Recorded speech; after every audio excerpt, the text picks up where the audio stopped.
කරදරයකදී ඉක්මනින්ම පිහිට වෙන්න. නෑ එක් ඔයාට ඉන්නවත්. අපේ තාත්තලගේ සීයලගේ පරම්පරාව නම් එහෙම නෑයෝ හිටියා. සමාජයේ සංකීර්ණ වෙලා හැමෝටම ප්‍රශ්න. තව කෙනෙක්ට උදව්වක් වෙන එක මේ වෙලාවේ ලේසි වැඩක් නෙවෙයි. කරදරයක් කියන්නේ මොකද්ද?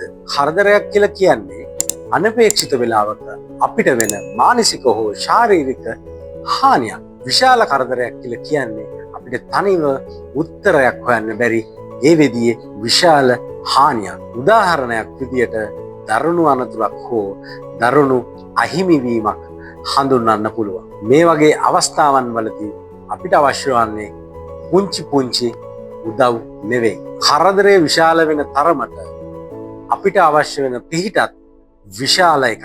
මේ විදිහේ පිහිටක් අපිට ලබා දෙන්න පුළුවන් ළඟම නෑයෙකුට විතරයි. හැබැයි අපිට ළඟ නෑයෝ කී දෙනෙකුට ඒ විදිහේ පිහිටක් වෙන්න පුළුවන් ආර්ථික ශක්තියක් තියෙනවද? සමහර නෑයෝ ඇත්තටම අපිට හිතවත්.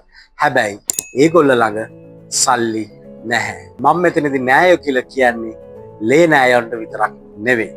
සමහර යාළුවෝ ලේ නෑයොන්ටත් වඩා අපිට හිතවත්. ඒගොල්ලන්ට ඇත්තටම ඕනාවක් තිබුණත් කරගන්න දෙයක් නැහැ. හැබැයි හදිස්සියකදී ඕනෑම කෙනෙකුට පිහිට වෙන මම දන්න ළඟම නෑයෙක් ඉන්නවා.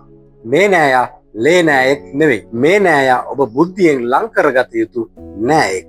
ඔබ දූරදර්ශී නම්, ඔබ සැලසුම් සහගත නම් මේ නෑයව ඔබ අනිවාර්යයෙන්ම ලං කරගනීවි. මේ නෑයා ළඟ යම් මුදලක් ඔයා කලින් තැන්පත් කළොත් විශාල කරදරයකදී ඔයා තැන්පත් කළ මුදල මෙන් 5-6 ගුණයක ප්‍රමාණයකින් ඒ නෑයා ඔයාට පිහිට වෙනවා. ඒ නෑයාට ලං වුණොත් ඔයාට ඔයාගේ ජීවිතය ගැනවත් ඔයාගේ පවුලේ අයගේ අනාගතය ගැන බය වෙන්න දෙයක් නැහැ. ඔයා හිතන්නේ මේ නෑයා කවුරු වෙන්න පුළුවන්? මේ නෑයා ගැන අනුමානයක් කරන්න පුළුවන් නම් පහලින් කමෙන්ට් කරන්න.